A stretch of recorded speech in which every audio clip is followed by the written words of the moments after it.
नमस्कार दोस्तों, आपका बहुत बहुत स्वागत है इस शिक्षा विद सौरभ यूट्यूब चैनल पे। और मैं सौरभ। हम लोग बात कर रहे थे सीटेट में। हम लोग जो बात कर रहे थे वो बात कर रहे थे कि जो सीटेट और स्टेट टेट में जो क्वेश्चन पूछे गए हैं उन पे एनालिसिस कर रहे थे, उनका विश्लेषण कर रहे थे। तो आज जो सीरीज हम लोग बात करेंगे वो बात करेंगे सामाजिक अध्ययन के भूगोल विषय के बारे में। और जो प्रश्नोत्तर है वो है हमारा 10वां। ठीक है, 10वीं सीरीज है ये। और इस सीरीज में हम लोग अगर क्वेश्चन की बात करें तो हमने यहाँ पे 19 प्रश्न लिया हुआ है, जो महत्वपूर्ण प्रश्न है जो रिपीट हुए हैं। ठीक है, तो शुरू करते हैं वीडियो। आपसे देखिए, पहला क्वेश्चन आपसे पूछा गया है नीलगिरी, अन्नामलाई और पालनी पहाड़ियों पर पाए जाने वाले समशीतोष्ण वन कहलाते हैं। तो वहाँ पे जो वन पाए जाते हैं उन्हें क्या कहा जाता है? उन्हें कहा जाता है 16 वन। ये क्वेश्चन हरियाणा टेट 2019 में और यूपी टेट में भी पूछा जा चुका है। ठीक है, तो अन्नामलाई, नीलगिरी, अन्नामलाई और पालनी पहाड़ियों पर पाए जाने वाले समशीतोष्ण वन को कहते हैं 16 वन। ये था पहला क्वेश्चन। आगे बात करेंगे क्वेश्चन नंबर 2। देखिए क्या पूछा गया है। क्वेश्चन नंबर 2 देखिए पूछा गया है बारदोली छोड़ा नामक स्थानीय तूफान आता है, कहाँ आता है? बस ये बता देना है। तो कहाँ आता है? कर्नाटक में। ठीक है, ध्यान दीजिएगा, हरियाणा टेट में 2019 में पूछा गया है। इसका मतलब ये क्वेश्चन नया है और कहीं ना कहीं ये रिपीट होगा। ठीक है, ये हो गया क्वेश्चन नंबर 2। आगे बात करेंगे। तो देखिए क्वेश्चन नंबर 3 आपसे क्या पूछा गया है। क्वेश्चन नंबर 3 आपसे पूछा गया है करेवास है। करेवास क्या है? बस इतना बता देना। तो ये एक हिमानी निक्षेप होता है जिसे हम कहते हैं करेवास। ये हो गया क्वेश्चन नंबर 3। आगे बात करेंगे क्वेश्चन नंबर 4 की बात करेंगे। क्वेश्चन नंबर 4 देखिए क्या पूछा गया है लक्षद्वीप द्वीप समूह डॉट डॉट डॉट में स्थित है। मतलब लक्षद्वीप जो स्थित है वो कहाँ पे स्थित है? तो लक्षद्वीप अरब सागर में स्थित द्वीप समूह है। ठीक है, ये क्वेश्चन नंबर 4 हो गया। आगे बात करेंगे क्वेश्चन नंबर 5। देखिए क्वेश्चन नंबर 5 आपसे क्या पूछा गया है निम्नलिखित में से किसे संसार की छत कहा जाता है? किसे संसार की छत कहा जाता है? तो वो कहा जाता है पामीर का पठार है जिसे हम कहते हैं संसार की छत। ये था क्वेश्चन नंबर 5। आगे बात करेंगे क्वेश्चन नंबर 6 की। देखिए क्वेश्चन नंबर 6 क्या पूछा गया है सिंधु गंगा के मैदान में जहाँ से आंतरिक प्रवाह पुनः प्रकट होता है स्थानीय रूप से मानी जाती है। मतलब ऐसा, जैसे नदियाँ क्या होती हैं जब पर्वतीय क्षेत्र से निकलती हैं तो बीच में वो छोटे छोटे कंकड़ पत्थरों के बीच विलुप्त हो जाती हैं, पता नहीं चलता वो कहाँ से प्रवाहित हो रही हैं, लेकिन कुछ समय बाद फिर वो निकल आती हैं। वही पूछा गया है जहाँ वो दोबारा दिखाई पुनः प्रकट होती हैं उस क्षेत्र को क्या कहा जाता है? तो उसे कहते हैं भावर प्रदेश। ये ऑप्शन नंबर बी हो गया क्वेश्चन नंबर 6वां। आगे बात करेंगे क्वेश्चन नंबर 7वें की बात करेंगे। देखिए घग्गर का मैदान अवस्थित है। ये पूछा गया है घग्गर का मैदान अवस्थित है। मैं बता दूं, जो घग्गर का मैदान अवस्थित है वो है गंगानगर और हनुमानगढ़ जिलों के मध्य स्थित है। कहाँ पे? गंगानगर और हनुमानगढ़।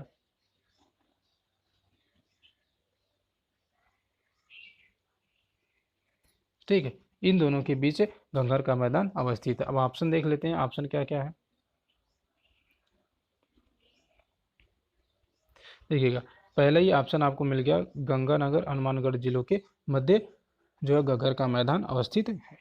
ठीक है, आगे बात करेंगे। देखिएगा क्वेश्चन नंबर 8 है, आपसे पूछा गया है कयाल निम्नलिखित में से भारत के किस तट की एक विशेषता है? ये आपसे पूछा गया है। तो ये है मालाबार तट की विशेषता। यहाँ की जो झीलें पाई जाती है तट पे, मालाबार तट का मतलब हो गया कि केरल वाले क्षेत्र में जो झीलें तट पे पाई जाती है उन्हें कयाल कहा जाता है। ठीक है, तो ये हो गया मालाबार तट की ये विशेषता है। Question number 8। आगे बात करेंगे। देखिए क्वेश्चन नंबर 9 की बात, ये ऐसे क्वेश्चन है ना, देखिएगा थोड़ा ध्यान दीजिएगा, ये ऐसे क्वेश्चन है जो सिर्फ सीटेट या स्टेट टेट में नहीं पूछा गया। ये क्वेश्चन ऐसे हैं जो पीसीएस लेवल तक पूछे गए हैं। तो ये ध्यान रखिएगा, ये इन क्वेश्चनों को पढ़ने से हम उस लेवल तक के टच में आ रहे हैं।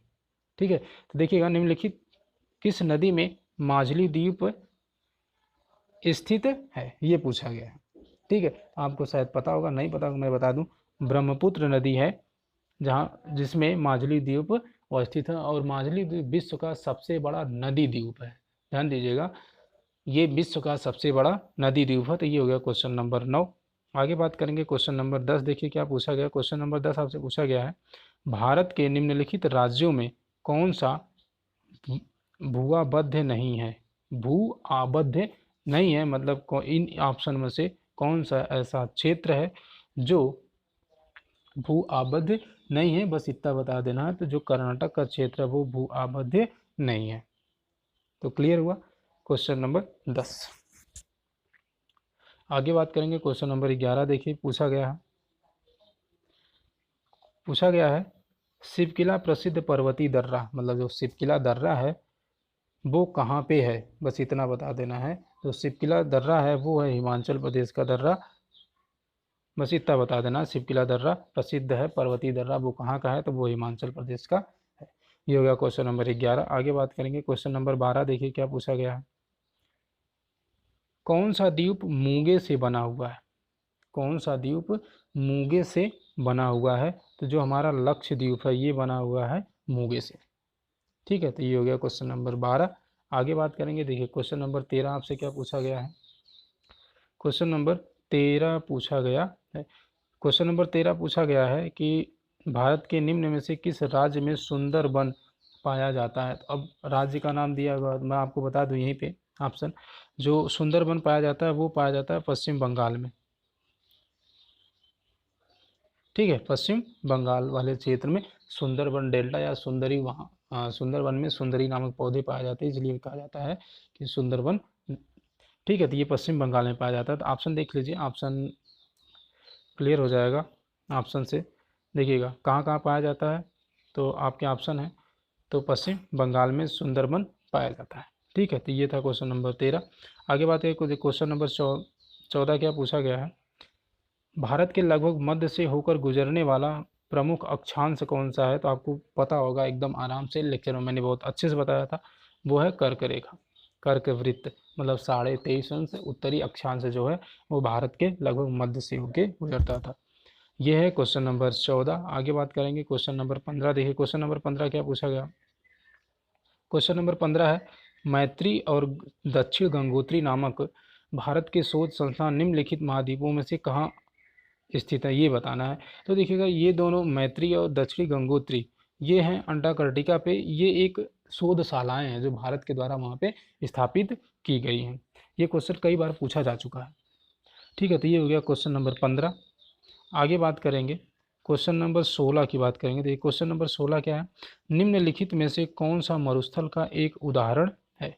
कौन सा एक मरुस्थल का उदाहरण है। तो देखिए ये वन का सुंदरबन पश्चिमी घाट का है, कोकड़ तट का है, लेकिन इससे पूछा गया मरुस्थल तो लद्दाख मरुस्थल है। लेकिन किस प्रकार का मरुस्थल है, इसे कहते हैं शीत मरुस्थल। शीत मरुस्थल, लद्दाख को कहते हैं शीत मरुस्थल। तो ये हो गया क्वेश्चन नंबर 16। आगे बात करेंगे क्वेश्चन नंबर 17। देखिए क्या पूछा गया। देखिए क्वेश्चन नंबर 17 आपसे पूछा गया है, लक्षद्वीप द्वीप समूह डॉट डॉट डॉट में स्थित है। मतलब लक्षद्वीप किस जगह स्थित है, तो वो अरब सागर में लक्षद्वीप स्थित है। तो ये हो गया क्वेश्चन नंबर 17। आगे बात करेंगे क्वेश्चन नंबर 18 की। देखिए क्वेश्चन नंबर 18 आपसे क्या पूछा गया है, भारत में कौन सा प्रदेश गोंडवाना भूभाग से संबंधित है। मतलब जब पृथ्वी दो भागों में बटी अंगारा गोंडवाना लैंड में, तो उसमें बताना है भारत का कौन सा हिस्सा गोंडवाना लैंड में आता है। तो देखिए क्वेश्चन नंबर 18 का है कौन सा है, दक्षिण का पठार जो है या प्रायद्वीपीय पठार वो है गोंडवाना लैंड का हिस्सा है, गोंडवाना भूभाग का हिस्सा है। तो ये हो गया क्वेश्चन नंबर 18। आगे बात करेंगे क्वेश्चन नंबर 19। देखिएगा क्वेश्चन नंबर 19, उत्तरी भारत में शीतकालीन वर्षा का कारण है। कहाँ पूछा गया, उत्तरी भारत में। ध्यान दीजिए दक्षिण भारत की बात नहीं हो रही, उत्तर भारत की बात। तो वहाँ पे जो शीतकाल में वर्षा होती है मतलब ठंडी में, वो होती है पश्चिमी चक्रवाती विक्षोभ के कारण, जो कहाँ उत्पन्न होता है, भूमध्य सागर में।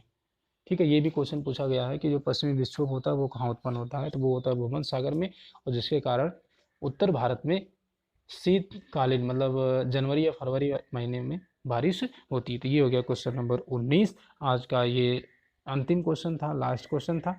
ठीक है, और इसी तरह बस पढ़ते रहिए, हंसते रहिए, मुस्कुराते रहिए। मिलेंगे अगले वाले सेशन में, तब तक के लिए नमस्कार, जय हिंद। हाँ, अगर आप हमसे जुड़ना चाहते हैं तो देखिएगा डिस्क्रिप्शन में एक लिंक दिया गया होगा टेलीग्राम का, वहाँ जाके आप हमसे ज्वाइन कर सकते हैं। ठीक है, ओके, नमस्कार, जय हिंद।